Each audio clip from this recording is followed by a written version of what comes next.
Chères téléspectatrices, téléspectateurs et internautes, vous suivez la 325e édition de votre émission hebdomadaire sur Télé-Guinée, OPA Magazine. OPA Magazine, l'émission qui passe sur Radio Télé-Guinée, les mardis à 10h PM et reprise mercredi à 10h AM. L'émission qui traite de la comptabilité, de la fiscalité, de la finance, des finances publiques, de l'économie, de l'éthique. Et pour les internautes, ils peuvent naviguer sur le www.rtghaiti.com.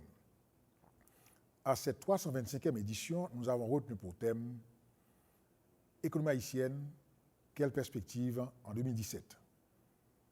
Pour avoir cette émission, nous avons le privilège et le plaisir d'accueillir un professionnel, engagé, un serviteur,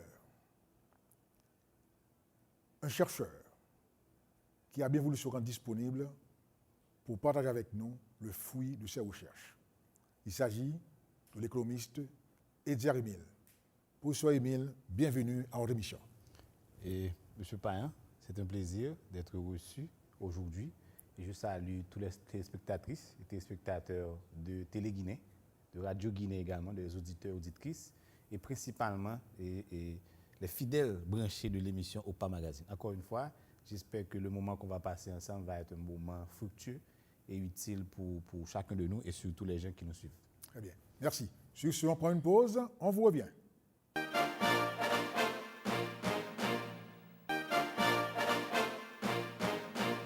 Chers téléspectatrices, téléspectateurs et internautes, comme d'habitude, nous vous renseignons sur les activités de l'Ordre des comptables.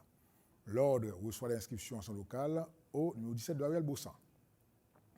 L'Ordre organise aussi des séminaires de formation pour les membres de la corporation ainsi que pour le grand public. À chaque émission, nous vous apportons aussi quelques éléments d'information.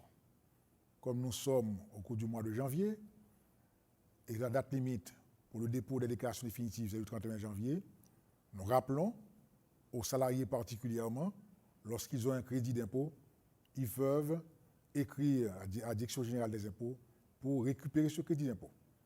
Lorsqu'on a un crédit d'impôt, on écrit au directeur général de la Direction générale des impôts et le crédit, une fois obtenu, confirmé, l'employé soumet à son employeur cette confirmation de la DGI et l'employeur cessera de prélever l'impôt jusqu'à concurrence du crédit. C'est l'article 94 du décret du 9 septembre 2005 relatif à l'impôt sur le revenu. À cette émission, nous avons pour thème Économie haïtienne, quelle perspective en 2017.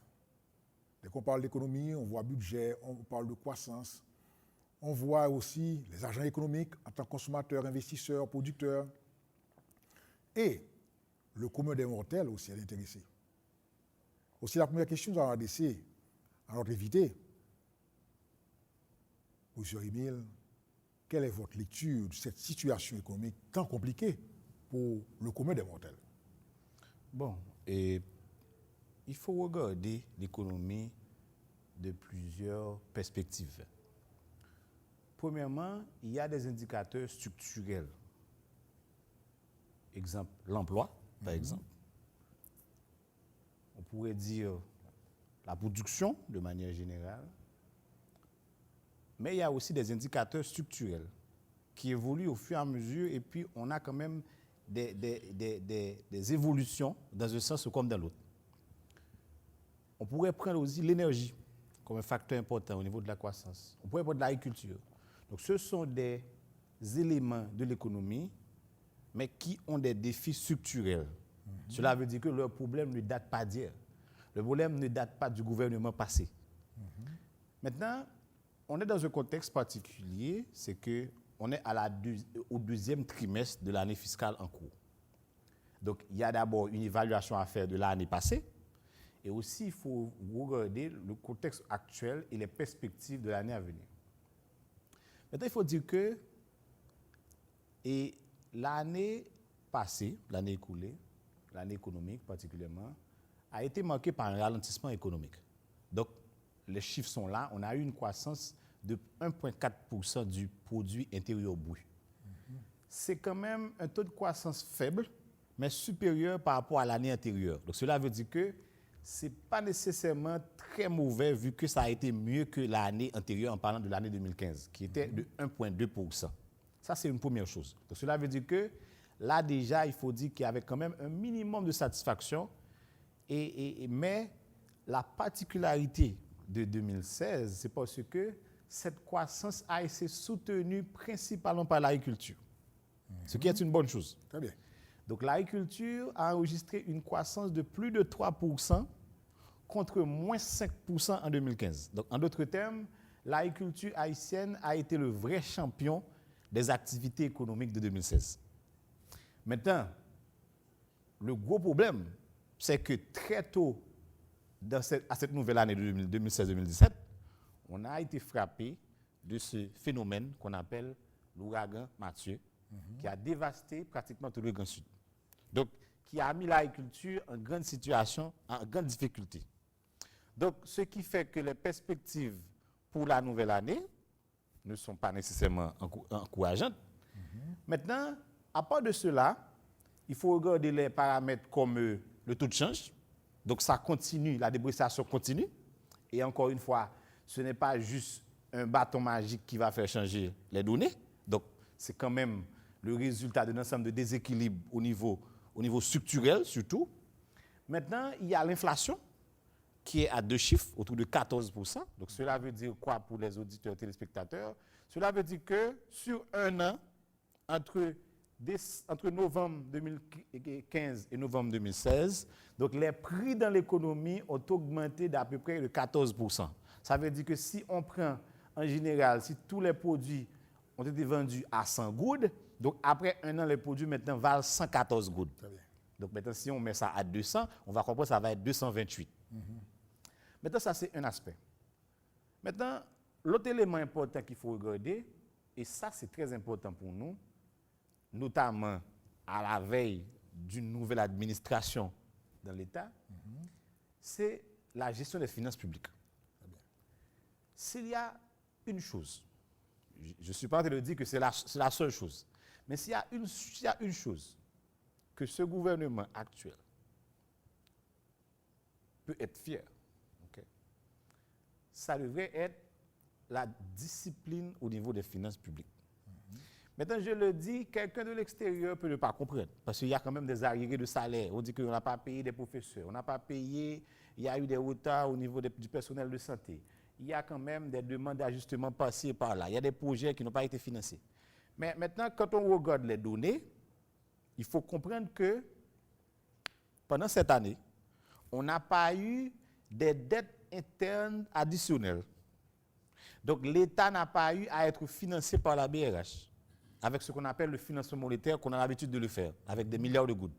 Au contraire, à la fin de l'année dernière, c'était le gouvernement qui est en train de faire l'exercice inverse pour rembourser près de 300 millions de gouttes à la BRH.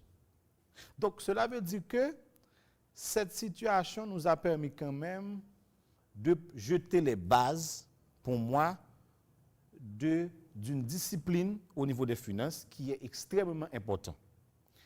Maintenant, l'autre chose qui est importante quand on fait des bilans, quand on fait des études de situation, c'est le facteur politique. Maintenant, on a compris que le facteur politique, en termes d'instabilité, a causé beaucoup de tort à l'économie en 2016, comme il l'a fait en 2015, en 2014, etc. Maintenant, l'organisation des élections, mais aussi l'acceptation plus ou moins relative des résultats des élections, quand même, pour moi, inaugure une voie d'une forme de stabilité relative, mais qui devrait être renforcée et maintenue si on veut réussir sur le plan économique. Parce que la politique, quand elle est instable, la politique, quand elle est aussi dangereuse, justement, ça va avoir des impacts sur l'intérêt des gens à investir, ça va avoir des impacts même sur la tranquillité au niveau des autorités économiques. Donc, pour moi, c'est extrêmement important. Et une dernière chose au niveau de cette situation, c'est quand même un comportement assez intéressant au niveau de la Banque centrale et le ministère des Finances avec ce modèle de cash management qui a été lancé en mi-2016, vers mai-juin, qui a quand même donné des résultats. Donc on dit que désormais, l'État ne peut pas engager des dépenses qui ne sont pas collectées au niveau des recettes. Donc ça veut dire qu'on dépense ce qu'on a et on ne dépense pas ce qu'on n'a pas. Donc Une cash out. c'est ça. Donc maintenant, je crois qu'il est important de maintenir cette pratique. Maintenant, à la seule différence, cela ne veut pas dire qu'on va pas permettre à l'économie de s'étendre, mais il faut quand même donner du financement à l'économie. Mais la discipline est importante, justement, si on veut arriver plus loin. Maintenant, il y a quand même d'autres éléments, comme par exemple, il y a quand même des défis qui sont, je dirais, pour l'instant, on n'a pas l'impression que ça peut causer des problèmes, comme le carburant, par exemple. Oui. Le carburant, c'est comme une bombe à retardement. Cela veut dire que si ça n'explose pas aujourd'hui, ça va exploser demain. Parce que c'est un problème en soi. Donc, on ne peut pas continuer à alimenter un modèle là où l'État finance chaque gallon de carburant de 80 gouttes. Donc, ce qui augmente au fur et à mesure les manques à gagner de l'État et qui s'accumulent pour atteindre des montants de 21 milliards de gouttes sur les 3 dernières années. Donc, cela veut dire qu'on a une responsabilité de régulariser cette question. Maintenant, pour qu'on puisse s'entendre, les acteurs puissent s'entendre, pour arriver à un ajustement graduel, quitte à ce qu'on quand même on donne des mesures d'accompagnement aux populations les plus vulnérables qui vont être plus touchées par les ajustements, parce que justement, on ne peut pas demander à ce même État de payer plus aux professeurs, de payer plus aux policiers, de payer plus aux agents de la santé. Maintenant, si on empêche à cet État de gagner de l'argent au niveau des taxes, au niveau de la perception des recettes. Donc, pour moi, c'est extrêmement important de réfléchir à ça. Et autre chose aussi, ce qui est important pour moi, c'est que l'expérience mature nous a prouvé que l'économie peut être menacée à n'importe quel moment. Si on ne gère pas mieux notre environnement, si on ne gère pas mieux les risques et les désastres.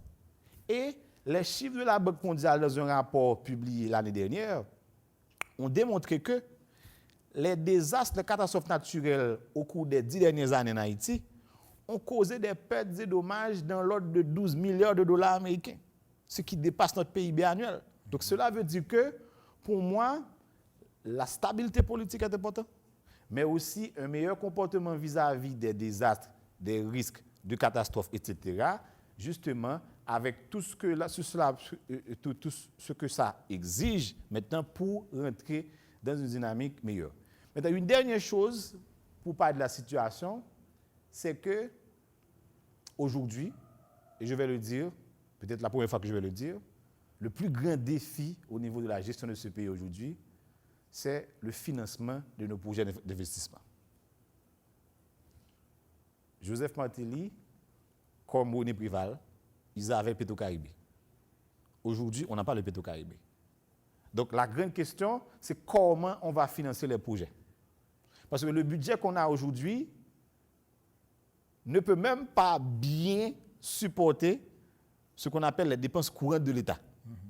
Maintenant, comment on va trouver des ressources, comment permettre à ce budget d'être plus large, comment mobiliser des fonds pendant qu'on sait que le Petro-Caribé est presque inexistant, pendant qu'on sait que les prêts sont de plus en plus rares, pendant qu'on sait que les dons sont de plus en plus faibles comparés à 2011 à 2012. Donc pour moi, c'est quand même une sorte de cartographie que je pourrais faire au niveau du financement de l'économie, au niveau de la gestion du taux de change, au niveau de l'inflation, mais aussi au niveau du carburant et au niveau, comme on a dit tout à l'heure, au niveau des secteurs porteurs comme agriculture, comme énergie et autres. Très bien.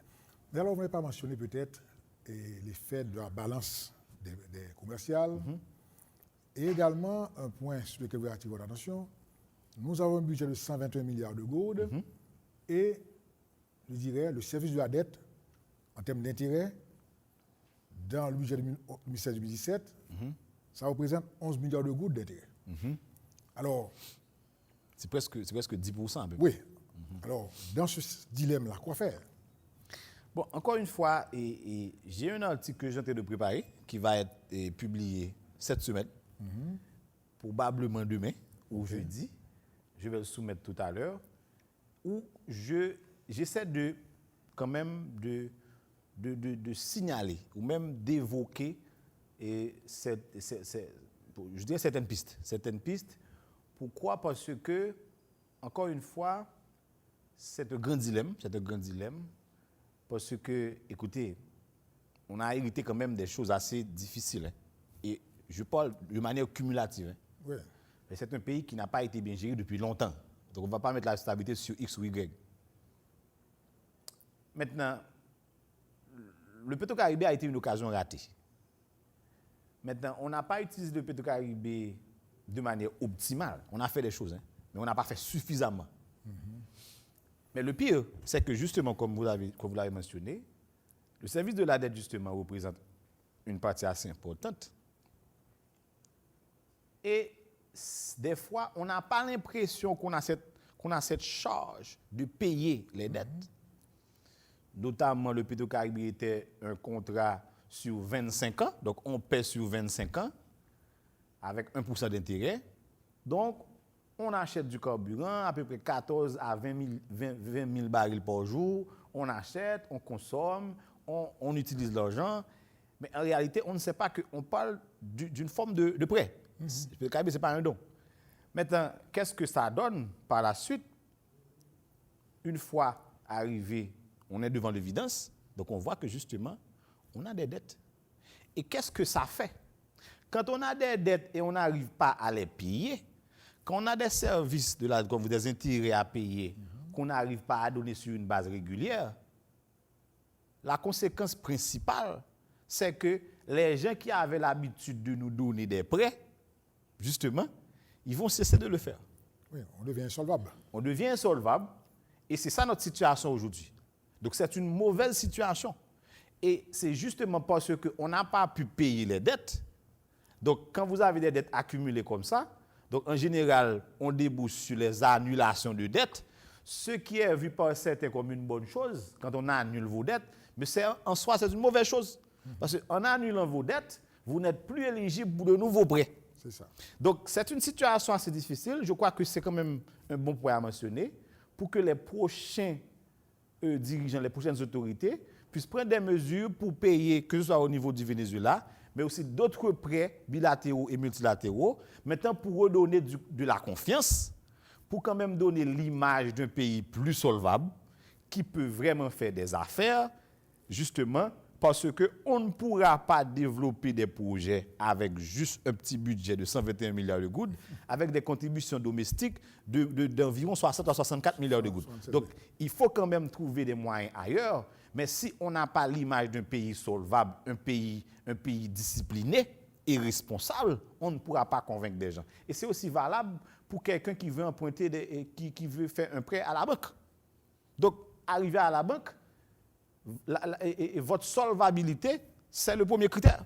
Donc, on veut être sûr que vous êtes en mesure de payer en retour le montant qu'on va vous donner. Donc, c'est simple. Donc, c'est valable et pour quelqu'un qui veut faire un prêt au niveau de la finance personnelle, mais c'est aussi valable pour un pays qui veut et mobiliser des fonds au niveau des marchés internationaux. Très bien. Vous avez mentionné un point assez important, à savoir l'agriculture a influencé positivement la croissance du taux de croissance. Mais alors, comment faire en sorte que l'agriculture puisse faciliter aussi l'exportation? Bon, maintenant, aujourd'hui, l'agriculture à vocation exportatrice a quand même des caractéristiques. Cela veut dire qu'on ne peut pas faire de l'agriculture comme on avait l'habitude de le faire en 1800 ou 1900 pour que ça soit exportable ou encore attractif. Il y a plusieurs choses à voir. Premièrement, il faut qu'on arrive à définir des créneaux. On sait exactement quel type de produit qu'on va vendre, destiné à quel type de marché et pour lesquels on peut avoir des avantages. Mais deuxièmement, il faut qu'on s'assure qu'on puisse avoir une productivité adéquate. Et qu'est-ce que j'appelle par productivité? C'est justement c'est la quantité que je peux produire, justement. Ça veut dire que le rendement. Le rendement. Par exemple, présentement, l'hectare du producteur de cacao haïtien produit 8 fois moins de cacao que le producteur moyen en Amérique latine. Donc, comment je peux investir en termes de mécanisation et en termes de technicité et en termes d'utilisation de produits, des techniques d'agriculture et irrigation et tout, pour produire plus de biens en moins de temps possible sur un espace donné. Maintenant, ça, c'est une chose. Donc, cela veut dire que je ne peux pas rentrer dans des marchés internationaux si je n'ai pas la quantité. Mais il y a un autre aspect. C'est qu'aujourd'hui, l'agriculture n'est pas vue seule. On parle de agro-industrie.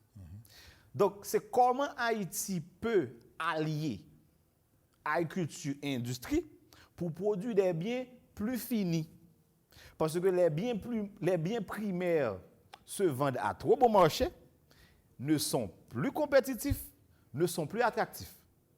Donc, je ne peux pas convaincre des gens pour acheter des biens facilement produits à l'état primaire et ça va être vendu moins cher.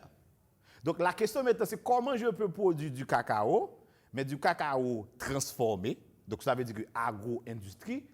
Et là, maintenant, je rentre dans un concept assez récent en économie qu'on appelle la complexité des biens. Donc, les biens complexes, ce sont les biens maintenant qui sont vendus vraiment et plus facilement et qui ont des retours plus importants.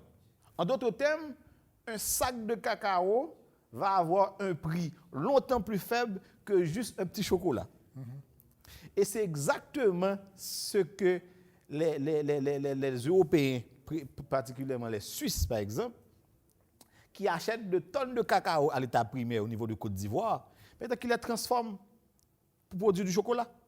Donc les Suisses ne produisent pas du cacao, mais achètent du cacao de Côte d'Ivoire pour produire des chocolats qui vont être vendus à l'étranger par tout le monde et qui sont vendus super cher en dollars américains. Donc pour moi, l'agriculture haïtienne doit être productive, donc ça veut dire qu'il doit y avoir de l'investissement, de la mécanisation, etc. Maintenant, pour pouvoir et avoir la quantité nécessaire, mais aussi pour entrer dans cette dynamique de transition vers de l'agro-industrie pour produire des biens plus complexes, justement, avec des créneaux particuliers, avec des demandes bien identifiées, justement pour vraiment sortir de sa tête de l'eau dans ce marché de plus en plus compétitif, mais quand même à grand potentiel, et vraiment pour moi ça devrait être un créneau important. Et je suis content que le nouveau président il est intéressé par cette problématique. Maintenant, on espère justement que ces idées puissent être réellement concrétisées dans la pratique, justement pour que ce secteur puisse avoir tout le support nécessaire et pour jouer son rôle et encore plus important comme ce qu'il est en train de jouer aujourd'hui. Très bien. Puisque nous parlons de l'agriculture, d'agro-industrie, est-ce que l'agriculture organique ne serait pas un créneau intéressant pour Haïti face au marché caribéen? Oui, ça peut être un marché assez intéressant, surtout les biens organiques sont vendus dans des marchés, comme vous dites, des créneaux très spécifiques. Oui, mais en même temps, je crois qu'il faut peut-être ratisser plus large. Il faut diversifier. Et je parle de créneaux, certes, mais il faut diversifier. Diversifier en termes de produits, mais aussi diversifier en termes de marché. Maintenant, et cela veut dire qu'il y a une étude qui a été menée, et je ne sais pas si vous vous rappelez, la commission sur la compétitivité et sur le président Préval, qui avait des membres. Il y avait Pierre-Marie Boisson, Jovenel Moïse, qui est président aujourd'hui, était membre de la commission en 2009, Jacques Lumac, plusieurs personnes. Et ils ont justement démontré qu'il y a des créneaux, qu'on peut exploiter, comme les fruits et légumes, comme les tubercules. Donc il y a un ensemble de biens au niveau de l'agriculture qui peuvent être exploités à rendement ou à fort potentiel, mais surtout par rapport, parce que il y a des biens qui ne peuvent pas être produits dans un type de pays selon le climat, selon les reliefs. Donc, pour nous, il faut qu'on arrive à identifier ça, justement, pour que, et ça va être important non seulement au niveau de l'autosuffisance à un certain niveau, ça pourra aider à lutter contre l'insécurité alimentaire, mais aussi à aider à réduire les déficits de balance des paiements, ou précisément de la balance commerciale. Parce qu'aujourd'hui, écoutez, on exporte seulement pour 60 millions de dollars américains de biens agricoles et on importe pour 1 milliard. Donc regardez l'écart entre 60 millions de dollars américains d'exportation agricole et 1 milliard de dollars américains d'importation de produits agricoles. Donc ça fait un écart énorme. Donc pour moi, il faut arriver à relancer l'agriculture, à mettre les points sur les i, et justement, avec tous les créneaux, comme vous dites, de produits organiques et autres, mais surtout pour mettre l'emphase sur la transformation des biens et pour que ça puisse avoir une valeur plus importante, justement, et au niveau du marché international. Très bien. Alors, puisque nous parlons de l'agriculture, on parle de la croissance, mais au niveau des services, le tourisme particulièrement, est-ce que ce n'est pas pratiquement un secteur qui pourrait insuffler l'oxygène à l'économie haïtienne? En fait, le tourisme, oui, mais le tourisme, je vais vous dire quelque chose d'assez intéressant parce que il y a en économie ce qu'on appelle l'emploi direct, il y a l'emploi indirect. Le tourisme, en tant que secteur, c'est la partie visible. Mais écoutez, quand les gens vont venir, par exemple, ils vont manger dans les restaurants, dans les hôtels, sur les plages. Donc, il y a un secteur agricole qui est là. Quand les touristes viennent, ils vont se déplacer. Ils vont utiliser les services téléphoniques. Donc, ils vont prendre un vol d'avion. Donc, il y a le transport, il y a l'agriculture, par exemple, il y a la technologie, l'Internet, tout ça qui rentre en ligne de compte. Donc, pour moi, le tourisme peut être une sorte de fer de lance, maintenant pour alimenter le développement des autres secteurs. En d'autres termes, le revenu ou encore le produit du secteur touristique indirect peut être plus important que le nombre d'emplois et le revenu direct. Très bien. Donc, je dois voir le tourisme comme tel, justement, pour alimenter les autres secteurs, pour les mobiliser, justement pour rentrer dans cette dynamique. Maintenant, en 2016, le secteur service n'avait pas enregistré des résultats trop intéressants, contrairement à l'année 2015. Et quand on voit secteur service ici, principalement, on a tourisme, on a construction, par exemple, on a les autres services. Si je prends l'exemple de la construction. La construction, aujourd'hui, le secteur construction, bâtiment, service, bâtiment, construction, c'est à peu près 10% du PIB en termes de poids. Mais ce secteur a cru seulement de 0,2% en 2016. La raison est bien simple. Toutes les constructions que vous voyez en Haïti, principalement sur des services, sur des bâtiments publics qu'on est en train de construire, pour la plupart. Une bonne partie. Maintenant, si j'ai dit que je n'ai plus Petro-Caraïbes pour financer les projets infrastructurels, donc j'ai une centaine, peut-être plusieurs centaines de projets inachevés, qui sont en suspens, maintenant justement. Donc, il y avait un vrai manque à gagner dans ce secteur en termes de financement. Donc, ça a provoqué une chute considérable de la croissance de ce secteur au niveau du calcul du PIB.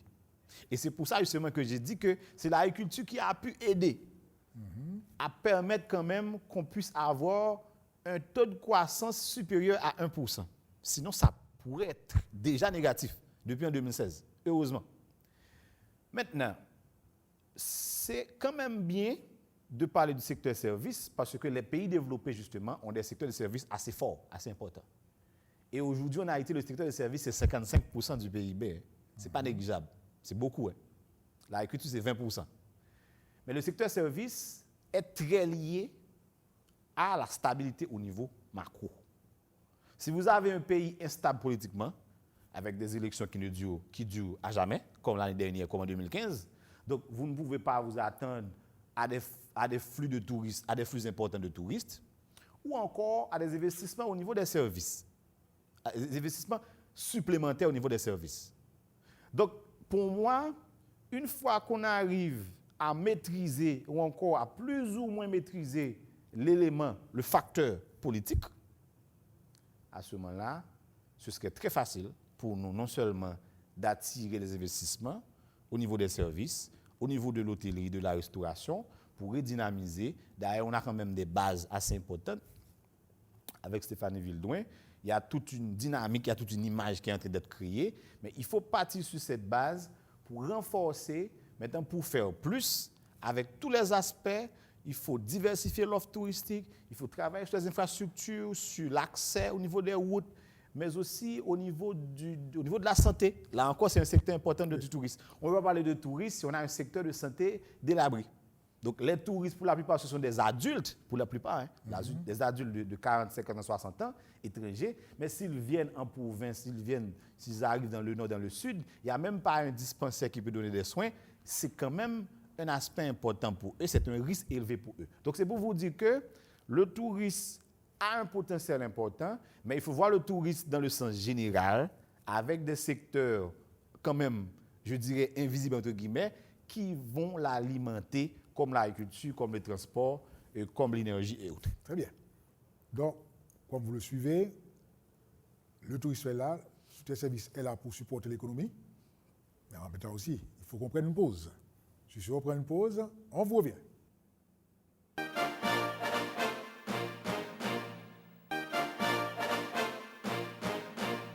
Chers téléspectatrices, téléspectateurs et internautes, vous suivez la 325e édition de votre émission hebdomadaire sur Radio Télé Guinée, OCPA Magazine. Émission qui a pour thème Économie haïtienne, quelle perspective en 2017. Notre invité, le professeur Edgar Emile. Au cours de la première partie de l'émission, le professeur Emile vous a fait remarquer comment l'agriculture a permis à l'économie haïtienne d'avoir une croissance positive de 1,4%. Et il a aussi mentionné comment le secteur des services, le tourisme particulièrement, avec ses effets multiplicateurs, peut également faciliter la croissance économique. Mais il y a un point qu'il a mentionné à plusieurs reprises, c'est l'influence de la stabilité politique sur l'économie. Ce qui engendre des comportements négatifs de la part des agents économiques.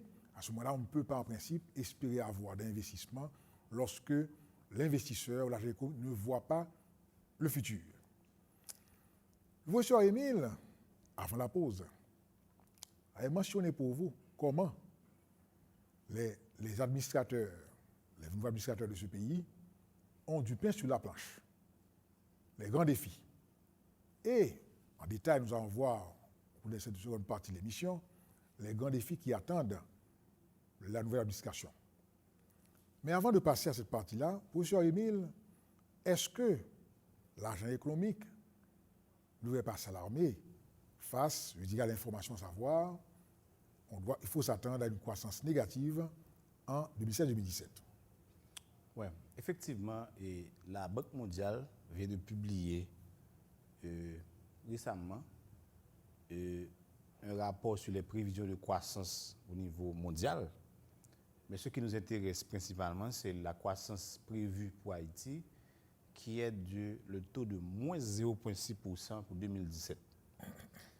C'est quand même, si cette croissance devrait être une croissance réelle, ce serait la pire croissance enregistrée depuis 2010, quand on avait moins 5,6% après le tremblement de terre.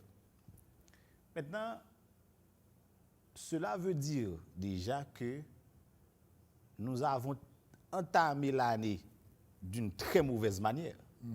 Donc cela présage déjà une année difficile. Cela veut dire que les mois à venir on n'a pas encore des résultats pour les mois à venir. On ne sait pas exactement la production on va avoir en mars, en mai, en juin, jusqu'à septembre. Mais par rapport à la tendance globale de l'économie, par rapport à la façon qu'on a entamé l'année, parce que rappelez-vous bien, on parle de l'année fiscale en cours qui a débuté le 1er octobre. Et tout le monde sait ce qui est arrivé au pays le 4 octobre 2016. Donc, le cyclone Mathieu, déjà, a causé des impacts, des dégâts, pertes et dommages dans l'ordre de près de 2 milliards de dollars américains, qui est supérieur au budget annuel de l'État, qui a causé des pertes de près de 10 à 15% du secteur touristique au niveau national, qui a causé des pertes dans l'ordre de 30 à 40% de l'agriculture au niveau national, qui a causé des pertes au niveau énergétique, au niveau infrastructurel assez considérables, sans compter les services publics, sans compter les pertes en vies humaines. Donc cela veut dire que ce que ça représente comme dommage ou comme perte, c'est une chose. Mais ce que là, ça représente comme manque à gagner pour l'économie, c'est une autre chose. Cela veut dire les hôtels qui sont à Port-Salut, les petites entreprises qui sont à Jérémie, les revenus qu'elles allaient avoir, ces entreprises-là, sur l'année, maintenant sont affectés. Les emplois qui ont été créés, maintenant, ces emplois vont être perdus. Mais aussi, le coût le plus important, c'est le coût de réparation ou encore le coût de récupération. Oui, remplacement. Du remplacement. Et justement, cela veut dire que le budget qu'on a maintenant, qui doit être rectifié d'ailleurs, aura à mettre de l'emphase sur ces régions du Grand Sud, principalement, qui ont été sévèrement touchées. Donc, en d'autres termes, l'agriculture qu'on vient de faire, quand même, on est en train de dire que l'agriculture a été super en 2016. Donc, cette agriculture, justement, a été affectée. Donc, cela veut dire que sur l'année, on ne doit pas s'attendre à des résultats intéressants. Donc, si l'agriculture risque d'avoir des résultats négatifs, si le tourisme risque d'avoir des résultats négatifs, si la construction risque de garder cette tendance baissière, vu que les investissements au niveau de Petite-Caribé qui ont un peu financé les bâtiments publics et autres, maintenant ça n'existe plus. Donc, on peut comprendre justement que les prévisions de la Banque mondiale sont plus ou moins, je dirais, justifiées. Maintenant, qu'est-ce que cela veut dire pour retourner à la question? Qu'est-ce que cela veut dire pour le consommateur? Qu'est-ce que cela veut dire pour l'État? Cela veut dire pour nous qu'il va y avoir moins d'emplois créés. Cela veut dire pour nous qu'il va y avoir moins de richesses créées dans l'économie. Mais parallèlement, rappelez-vous bien qu'on va avoir beaucoup plus de personnes. Oui, la croissance démographique. La croissance démographique ne s'arrête pas. Pendant qu'on parle de moins 0,6% de la croissance du produit intérieur brut, mais au niveau de la population, ça continue à croître à un rythme de 1,5 à 2%. Maintenant, cela veut dire qu'il y a des risques d'accélération de pauvreté. Maintenant, quand on parle de cette croissance, mais on parle de prévision. Donc, notre responsabilité aujourd'hui, c'est mettre les équations sur la table, le nouveau gouvernement à venir, c'est comment maintenant éviter cela. Définir des stratégies justement pour contourner ces prévisions. Ou encore pour aller au-delà de ces prévisions de la Banque mondiale. Parce que quand on fait des prévisions, on peut aller en dessous, on peut en aller au-dessus. Comme l'année dernière, par exemple, je me rappelle, les autorités politiques économiques haïtiennes ont tablé sur une croissance de 1% pour 2017. Maintenant, on a Mathieu, on a des circonstances particulières. Donc maintenant, les données ont changé. Oui. Donc cela veut dire que si on se met au travail, si on arrive à faire le maximum en termes d'efforts pour redynamiser le Grand Sud, pour venir avec des actions urgentes au niveau de l'agriculture, au niveau d'autres secteurs, au niveau, par exemple, des zones franches, avec beaucoup d'opportunités en ce qui a trait à la création d'emplois dans le textile. Donc, on peut inverser la tendance pour, justement, afficher une croissance supérieure à ce qui était prévu. Mais là encore, ça demande beaucoup de travail, mais aussi beaucoup d'argent. Et, encore une fois, je reprends, l'État haïtien, c'est quand même un État qui n'a pas beaucoup de ressources. Parce que parler d'une économie avec un budget de moins de 2 milliards de dollars américains, alors qu'en République dominicaine, c'est 15 milliards de dollars américains pour la même population. Donc, ça vous donne une idée, c'est déjà près de 8 fois plus important en termes de ressources de l'État à accomplir des choses, à réaliser des projets. Donc pour moi, on ne devrait pas nécessairement s'alarmer, mais surtout se mettre au travail, justement, pour renverser cette tendance, pour pouvoir peut-être accepter cette année perdue, mais travailler pour que 2018, on puisse récupérer ça, justement, pour aller au-delà des 4-5% que peut-être pour vraiment espérer qu'on puisse créer plus de richesses, créer beaucoup plus d'emplois et avoir des impacts et sérieux sur les conditions de vie de la population. Oui, mais alors, en termes de perspective, en termes de défis, quels sont les grands défis qui attendent, je dirais, cette nouvelle administration, puisque il y a aussi les investissements directs. Comment faciliter l'investissement des Indiens dans ce pays? Parce que quelque part, l'État n'a pas les moyens de tout prendre en charge. Il y a plusieurs défis.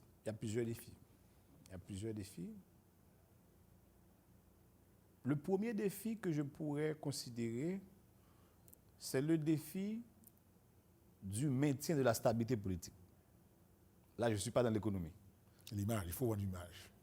Il faut vendre l'image d'un pays stable. Il faut vendre l'image d'un pays discipliné, d'un pays responsable. L'année 2014, l'année 2015, ces 2 années, on a eu beaucoup de turbulences. Ça n'a pas aidé au niveau touristique.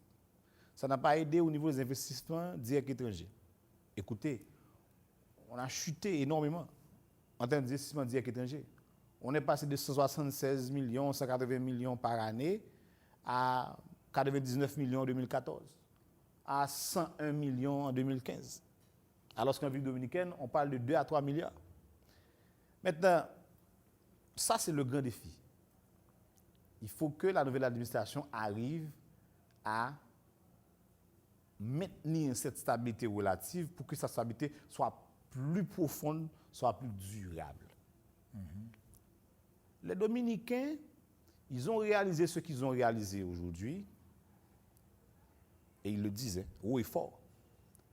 Principale raison, et j'ai écouté un discours du ministre des Finances 2 ans de cela, il a dit qu'on a pu réaliser autant de projets, on a pu atteindre autant d'objectifs sur le plan économique, parce qu'on a pu maintenir une démocratie et une stabilité politique et sociale ininterrompue pendant 50 ans. Donc, l'engagement ou encore le grand défi pour nous, c'est ça, première chose. Deuxième chose, c'est comment on doit arriver à remettre l'économie en marche. Aujourd'hui, c'est clair, l'économie est en panne. Il est clair. L'économie est en panne. Et ceci, c'est pas hier, hein, ça date des années. Cette économie en panne, qui dépend depuis très longtemps, en grande partie, du transfert de la diaspora et des programmes d'aide et de dons internationaux, justement. Et c'est pour ça qu'on sent que l'économie est essoufflée. Très bien. Parce que l'économie doit arriver à un niveau de production pour se libérer de la dépendance des transferts de la diaspora, qu'on appelle techniquement des envois de fonds, et des dons et des prêts, aujourd'hui, qui sont très réduits, maintenant pour arriver à se définir elle-même. Et c'est une bonne chose depuis 2015 que le gouvernement s'est donné comme obligation d'avoir des ressources domestiques plus importantes dans le budget. Depuis le ministre Lalo, 2015-2016 avec Privert et Nex, et jusqu'à aujourd'hui, on espère encore continuer cette lancée pour se donner l'obligation de collecter un peu plus. Et là, on rentre directement dans un autre défi, qui est le défi du financement de l'économie. Du financement au niveau public, mais aussi financement au niveau privé. Parce que l'économie sera toujours moribonde si elle n'est pas suffisamment financée. Écoutez, si on a un budget qui est utilisé uniquement pour les dépenses courantes, paiement des salaires, achat de carburant, achat de papier, mais des imprimantes, etc., on ne fera que reproduire ce même schéma d'échec qu'on a depuis les 30 dernières années. Donc l'économie doit pouvoir mobiliser suffisamment de fonds, d'abord à travers une meilleure gestion. Je le répète encore une fois, il faut donner le crédit. Il y avait quand même un effort important au niveau de l'administration privée, Jean-Charles, au niveau de la discipline, et qu'il faut maintenir, mais qu'on puisse avoir un gâteau plus large. Parce que, écoutez, si on a 100, on gère bien, certes, mais le fait de bien gérer ne veut pas dire que pour autant qu'on va avoir suffisamment d'argent. Non, on gère mieux. Donc la gestion intelligente, c'est une bonne chose, mais il faut arriver à collecter davantage d'argent. L'État haïtien doit faire en sorte de collecter un peu plus d'argent sur la frontière. Ça, ce n'est pas normal qu'on importe presque 1,6, 1,7 milliard de dollars américains de biens de la République dominicaine, et puis l'État rentre 40 millions de dollars. Alors que théoriquement, on devrait avoir un ratio 25% sur importation en termes de taxation. Donc, écoutez, donc l'État choisit d'être pauvre. Donc, il y a des pertes de près de 300 millions de dollars américains par année, seulement sur la frontière. Des manques à gagner. Donc, comment arriver à collecter un peu plus, même au niveau fiscal pour des gens sur le territoire, ça, c'est la première chose. Mais l'État aussi doit définir d'autres partenariats. Parce que le pays ne peut pas se développer tout seul comme un vase clos. Il faut arriver à d'abord redéfinir les relations qu'on a avec les partenaires existants.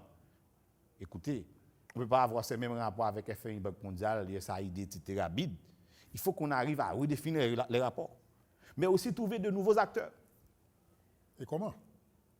Non mais écoute, et c'est ça le rôle de la diplomatie proactive. C'est ça le rôle de la diplomatie contemporaine. C'est permettre à l'État de développer des partenariats gagnants. Et non pas aller dans les pays pour faire des visites touristiques, pour rencontrer des gens, pour donner des blagues.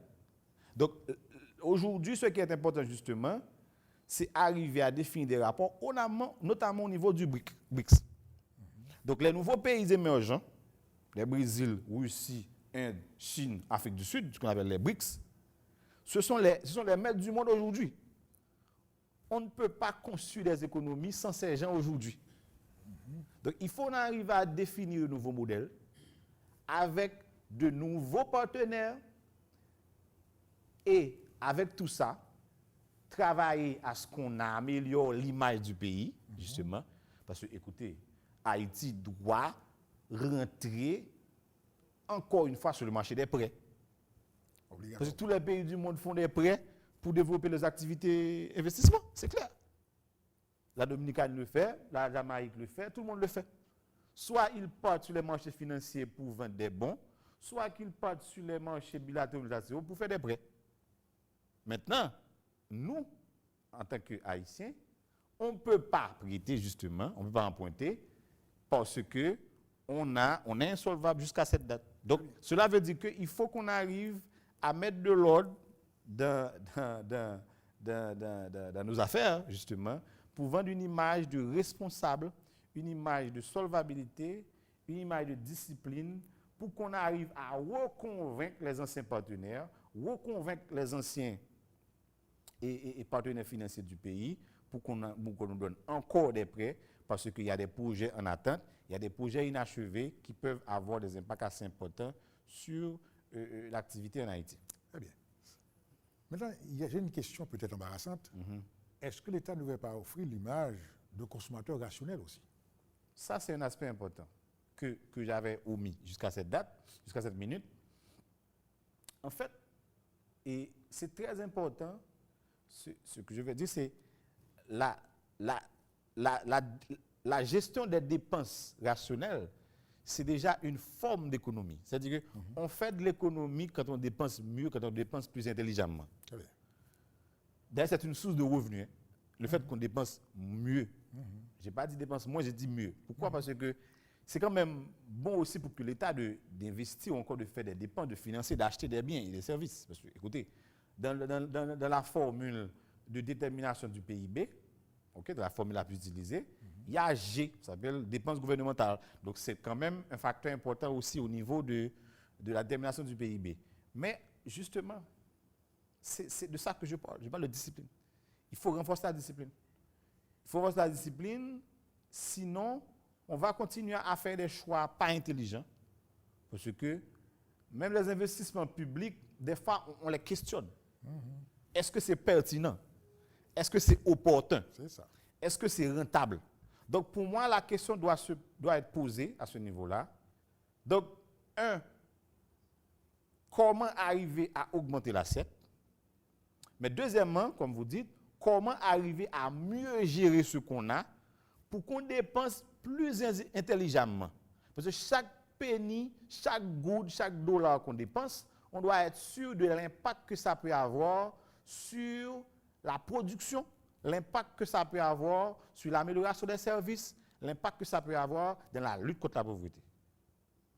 Donc cela veut dire que l'État doit cesser justement d'être un outil d'enrichissement personnel ou de groupe, justement, pour que ça soit enfin au service de la collectivité. Mais comme je l'ai dit tout à l'heure, l'image qu'on a eue au cours de la dernière année, ça a été quand même relativement positif, avec une gestion assez responsable, mais quand même, les défis structurels restent, mais il faut quand même aller sur cette lancée de gestion plus ou moins rationnelle, et comme j'ai dit, avec quasiment de nouvelles dettes au niveau interne. Donc c'est quand même une bonne chose, mais comme vous dites, c'est bien de donner l'image d'un pays discipliné avec le peu qu'on a, parce que si on gaspille, on gère mal ce qu'on a, on ne va pas nous donner et on ne va pas pouvoir faire de l'économie pour utiliser de manière optimale les ressources maigres dont nous disposons. Très bien. Alors, puisque nous approchons de la fin de l'émission, et par rapport aux défis, là, vous voyez faire état, par exemple, je dirais, du civisme fiscal, ce qui est un point important. Mais, propos de clôture, à l'endroit de cette nouvelle administration, à l'endroit des agents économiques, des consommateurs, de ceux qui regardent cette émission-là, propos de clôture. Bon, la première chose, c'est qu'il faut rester optimiste. Ça, il faut le dire. Donc, je ne suis pas venu pour faire de malheur. On est en train d'analyser un certain nombre d'indicateurs, de paramètres, de données économiques pour dire que voilà ce qu'est la situation. On n'a pas, tout n'est pas super rose, tout n'est pas super bien. Il y a des défis, mais il y a des opportunités. Et les opportunités, si effectivement on arrive à s'entendre d'abord, il y a des opportunités si on arrive à faire les bons choix. Il y a des opportunités si on arrive aussi à prioriser ce qui doit être prioritaire. Très bien. Mais aussi si on arrive à prioriser l'intérêt national au détriment des intérêts de groupe. Très bien. Ça, c'est une bonne chose. Donc, il faut qu'on arrive à choisir les meilleures personnes. Parce que, quand même, le pays, on parle de gestion. On parle de pays, on parle de la gestion. Donc, cela veut dire que pour moi, c'est quand même, il faut prendre de l'engagement pour de la discipline, pour une gestion, pour une gouvernance plus responsable, pour une gouvernance plus ouverte, plus inclusive, avec des objectifs clairs, mais aussi, une dernière chose pour terminer, avec surtout des projets qui peuvent avoir des impacts sur la durée. Il faut cesser de faire du superficiel, il faut cesser de faire du tâtonnement, il faut cesser de faire sourire les enfants, mais de préférence de faire des choses structurelles avec des impacts durables qui peuvent avoir de l'impact sur la vie des gens dans le futur. Merci. Sur ce point fin magazine, nous disons merci à vous tous et particulièrement merci à notre invité, le professeur Émile. Merci et à bientôt.